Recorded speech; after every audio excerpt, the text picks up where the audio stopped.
आप भी सोचते हैं कि घर को लंबे समय तक ऑर्गेनाइज रखना सच में एक बहुत बड़ा टास्क है?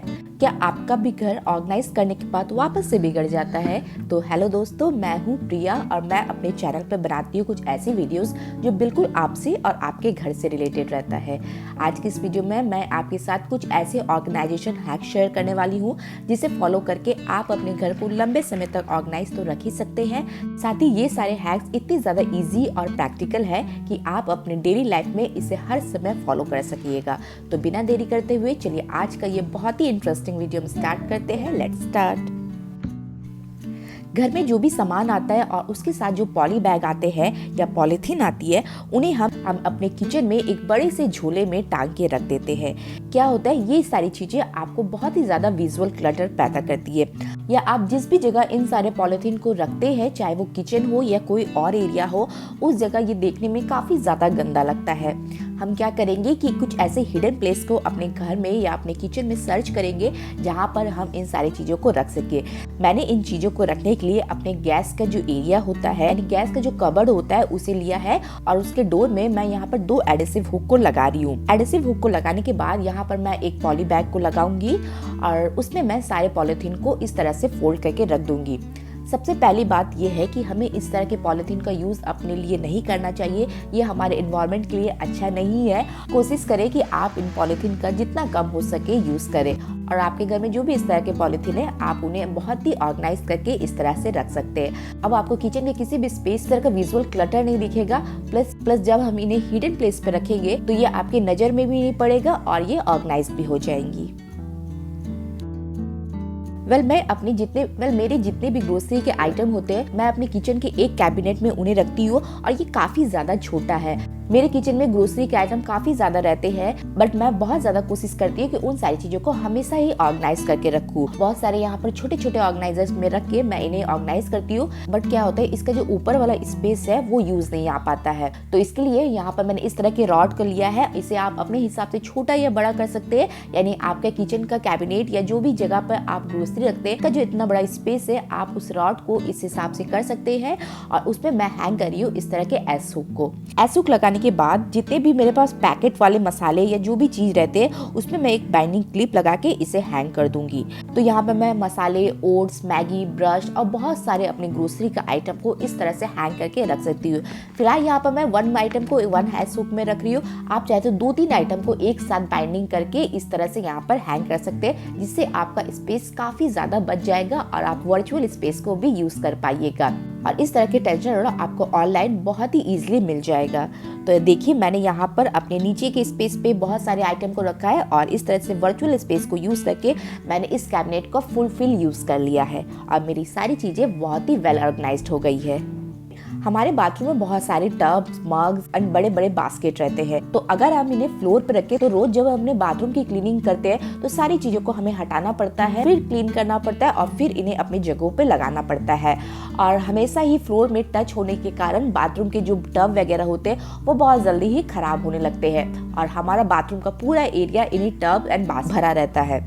मैं क्या करती हूँ कि अपने बाथरूम का एक कॉर्नर को ले लेती हूँ और यहाँ पर मैंने इस तरह के कॉर्नर को लिया है और इस कॉर्नर में मैं 2 एडेसिव हुक को लगा दूंगी। आपको बस ध्यान रखना है कि आपका एडेसिव हुक काफी ज्यादा स्ट्रांग होना चाहिए। और 2 कॉर्नर में इसे लगाने के बाद मैं यहाँ पर टब एंड बकेट वगैरह को आसान तरीके से यहाँ पर हैंग कर सकती हूँ। तो ये देखिए, यहाँ पर टब, बकेट, मग मैं बहुत ही आसान तरीके से हैंग कर सकती हूँ, जिस कारण से वर्चुअल स्पेस यूज हो जाता है और मुझे बाथरूम की क्लीनिंग करने या जब भी मुझे इन चीजों को काम होता है तो बस यहाँ से लेती हूँ और फिर जाके इन्हें यहाँ पर हैंग कर देती हूँ। तो मेन गेट एक ऐसा एरिया है जहाँ पर हम जब बाहर जाते हैं तो बहुत सारी चीज़ों की हमें ज़रूरत पड़ती है, जैसे हमें की रिंग हो गया, मास्क हो गया, बच्चों का आई कार्ड हो गया, हस्बैंड का आई कार्ड हो गया, कैप हो गया। तो इन सारी चीज़ों को रखने के लिए मैं इस तरह के एक ऑर्गेनाइजर का यूज़ करती हूँ और इसकी प्राइसिंग आप देख सकते हैं कि 39 रुपीज़ है और इसे मैंने परचेस किया था वी मार्ट से। तो इसका यूज़ करने का सिंपल से एक ही पर्पस है कि इसे हैंग करके आप इसमें बहुत सारे आइटम को एक ही जगह पर स्टोर कर सकते हैं। तो ये मैंने अपने मेन गेट पे लगाया और मेन गेट पे जितने सारे आई कार्ड है घर के वो लगा दूंगी। बच्चों के कैप्स, बड़ों के कैप्स, मास्क हो गया, की रिंग हो गया, तो इन सारी चीज़ों को मैं एक ही जगह पर बहुत ही अच्छी तरह से ऑर्गेनाइज कर पाती हूँ। अगर मैं यहाँ पे इसे न लगा के सिंपल सा एक चाबी को हैंग करने के लिए एक ऑर्गेनाइजर को लगाती हूँ, तो बस मैं उसमें चाबी ही हैंग कर पाऊंगी। बट इस ऑर्गेनाइजर में बहुत सारी चीज़ें जो बहुत ही ज़्यादा यूजफुल रहती है, हम जब बाहर जाते हैं उन सारी चीज़ों को यहाँ मैं ऑर्गेनाइज कर लेती हूँ। सेम इसी तरह से बच्चों के जो बैग्स होते हैं, स्कूल बैग, अब बड़ों के जो बैग्स होते हैं जिससे वो ऑफिस जाते हैं, उन सारी चीज़ों को मैं टीवी यूनिट के पीछे यानी इस स्पेस पर एक एडेसिव हुक लगा के हैंग करती हूँ। क्या होता है, बच्चे को भी पता रहता है कि मेरा बैग कहाँ रहने वाला है, तो वो स्कूल से आके बस उन्हें वहाँ पे जाके हैंग कर देता है, जिस कारण से मेरा घर हमेशा बहुत ही ज्यादा ऑर्गेनाइज रहता है। क्या होता है, अभी वैकेशन का टाइम है, सब बाहर जा रहे हैं, घूमने जा रहे हैं, तो मैं भी गई हुई थी घूमने। उसके लिए मैंने निकाले थे अपने न्यू शूज, बट जब घूम के आया तो देखा मेरे शूज की हालत काफी ज्यादा खराब हो गई, बहुत ज्यादा गंदे हो गए। तो ये दोनों वैसे शूज है जिन्हें मैं ओकेजनली पहनती हूँ या कभी वैकेशन पे जाती हूँ तो ही पहनती हूँ। अब मैं कोशिश करती हूँ कि जब मैं इन्हें वापस से निकाल तो ये बिल्कुल ही न्यू लगे। तो इसे न्यू करने का क्या तरीका है कि इसका जो व्हाइट पोर्शन है वहां पर मैं थोड़ा सा कोलगेट को लगाऊंगी और कोलगेट लगा के एक ब्रश की हेल्प से मैं इसे ब्रश कर दूंगी। बहुत ही इजी तरीका है, आप इसे अप्लाई करके देखिए किसी भी शूज में, चाहे वो आपके डेली वेयर के क्यों ना शूज हो, आपके जो शूज है बहुत ही मिनटों में क्लीन हो जाएंगे। बस इसको आपको ब्रश अच्छी तरह से करना है। अब मैं क्या कर रही हूँ कि सिंपल सा एक गीला टॉवेल को लेके इन सारे पेस्ट को मैं हटा दूंगी। और ये देखिए, इस वाले शूज को मैंने क्लीन किया है और इस वाले शूज वैसे का वैसा है, तो आपको डिफरेंसेस साफ नजर आ रहा होगा।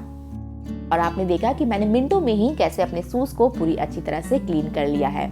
अब आते ये वाले शूज की तरफ। ये वाले शूज के जो व्हाइट पोर्शन है उसे हम वैसे ही साफ कर लेंगे, और इसका जो अपर पोर्शन है उन्हें मैं साफ करूंगी एक वाइप से। इस तरह के वाइप्स ले सकते हैं, चाहे आप बेबी वाइप्स ले, चाहे आप फेशियल वाइप्स ले, और फेशियल वाइप से बस इससे हम क्लीन कर देंगे। तो ऊपर के जितने भी डस्ट वगैरह होते हैं शूज में जो लग जाते हैं वो बहुत ही ईजिली सारे वाइप्स में आ जाते हैं। ये देखिए, पूरे वाइप्स मेरी गंदी हो चुकी है, बट मेरा शूज हो गया है बिल्कुल क्लीन। तो ये सारे शूज को मैं अच्छी तरह से ऑर्गेनाइज करके रखती हूँ। जब भी मुझे कोई वैकेशन पे जाना हो, कोई पार्टी में जाना हो, कोई पिकनिक में जाना हो, तो बस इन शूज को वापस से निकालूंगी और हर बार लगेगा कि मैंने न्यू शूज को पहना है। जैसा कि मैं हमेशा ही करती हूँ कि आपके घर के ऑर्गेनाइजेशन और आपके घर का मेंटेनेंस तभी पॉसिबल है जब आप अपने आप को ऑर्गेनाइज और मेंटेन करके रखिएगा। और ये ऑर्गेनाइजेशन और ये मेंटेनेंस सिर्फ आप घर पे कर सकते हैं। घर पे थोड़ा सा समय अपने आप को जरूर दे। मेरा हाल भी बिल्कुल आप ही की तरह है, मुझे भी अपने लिए टाइम नहीं मिलता, लेकिन मैं कुछ ऐसे हैक्स को फॉलो करती हूँ जिससे मैं अपना मिनटों में सेल्फ केयर कर सकूँ। तो क्या होता है, फेस में बहुत ज्यादा पिगमेंटेशन हो जाता है, एक्ने हो जाता है, पिंपल्स आ जाता है। ये सारे प्रॉब्लम अगर आपको है तो आपको कुछ घरेलू नुस्खों की जरूरत बिल्कुल है। मैं क्या करूंगी कि एक छोटे से बोल में थोड़ा सा दूध लिया है मैंने, और दूध में डाल रही हूँ हनी यानी मधु, और इन दोनों को अच्छी तरह से मिक्स कर लूंगी। अब मैंने एक कॉटन का बॉल लिया है और कॉटन बॉल को दूध में डिप करके अपने चेहरे पे अच्छी तरह से इसे क्लींस करूंगी। क्लींजिंग एक ऐसा टास्क है जिससे आपके चेहरे की सारी गंदगी बहुत ही आसानी तरीके से बाहर हो जाती है। और मधु मैंने इसलिए डाला है कि ताकि सर्दियों के दिनों में मेरे स्किन ड्राई ना रहे। और बस इसे डाल के हल्का सा अपने चेहरे को मसाज करेंगे तो ये हमारे चेहरे का बहुत ही अच्छा तरह से क्लींजिंग हो जाएगा। अब इसे मैं हटाऊंगी नहीं, इसमें मैं एक फेस पैक लगाऊंगी। क्या करा, एक बोल में मैंने 1 चम्मच बेसन लिया है, फिर डालिए थोड़ी सी हल्दी, मतलब बिल्कुल ही थोड़ा सा 1 पिंच मैंने हल्दी डाला है। ज्यादा हल्दी डाल देंगे हमारा चेहरा पूरी तरह से पीला पड़ जाएगा, तो 1 चुटकी बस हल्दी डाला है मैंने। अब मैं इसमें डाल रही हूँ 1 चम्मच एलोवेरा जेल, और उसके बाद डालूंगी ग्लिसरीन। ग्लिसरीन इसलिए डाल रही हूँ क्योंकि ठंडी के दिनों में हमारे चेहरे बहुत जल्दी सूखे हो जाते हैं, ड्राई हो जाते हैं, तो उन सारी चीज़ों में ग्लिसरीन काफ़ी ज़्यादा हमारा हेल्प करेगा। अब डालूंगी विटामिन ई की 1 कैप्सूल, और उसके बाद मैं डाल रही हूँ यहाँ पर गुलाब जल। अगर आपको गुलाब जल नहीं सूट करता है तो आप यहाँ पर सिंपल सा पानी का भी यूज़ कर सकते हैं। अब इन सारी चीज़ों को अच्छी तरह से मिक्स कर लेंगे तो हमारा पिंपल, एक्ने, पिगमेंटेशन, ये सारे प्रॉब्लम को दूर हटाने के लिए बहुत ही अच्छा फेस पैक बन के तैयार हो गया है। बस इसे एक ब्रश की हेल्प से अपने चेहरे में अप्लाई कर देना है। मैंने अपने चेहरे को क्लीन नहीं किया है, जो हमने क्लींजिंग किया था उसे एज इट इज रहने दिया है और उसी के ऊपर ये फेस पैक को लगा रही हूँ। अगर आपकी स्किन बहुत ज़्यादा ऑयली है तो आप चेहरे को धो के इस फेस पैक को लगाएं, और अगर आपकी स्किन ड्राई है तो आप एज इट इज उसे लगा सकते हैं। तो इसे लगाने के बाद मैं इसे 10 मिनट ऐसे ही छोड़ दूंगी और उसके बाद अपने चेहरे को वॉश कर लूंगी। और आप देख सकते हैं कि तुरंत ही इंस्टेंट ग्लो तो आ ही जाता है। और अगर इस फेस पैक और इस क्लींजिंग का यूज आप हफ्ते में 2 बार करते हैं तो आपकी जो पिगमेंटेशन होते हैं, एक्ने होती है, पिंपल्स वगैरह के प्रॉब्लम होते हैं, ये सारे प्रॉब्लम्स भी आसानी से दूर हो जाएंगे। So that's all for today. अगर आपको मेरी ये सारे आइडिया अच्छे लगते हैं तो जाते जाते इस वीडियो को लाइक करना ना भूलें, अपनी फैमिली एंड फ्रेंड्स के साथ इस वीडियो को जरूर शेयर करें। चलिए, मैं प्रिया आप लोग से फिर से मिलूंगी न्यू वीडियोस के साथ, यूजफुल वीडियोस के साथ। तब तक के लिए बाय बाय।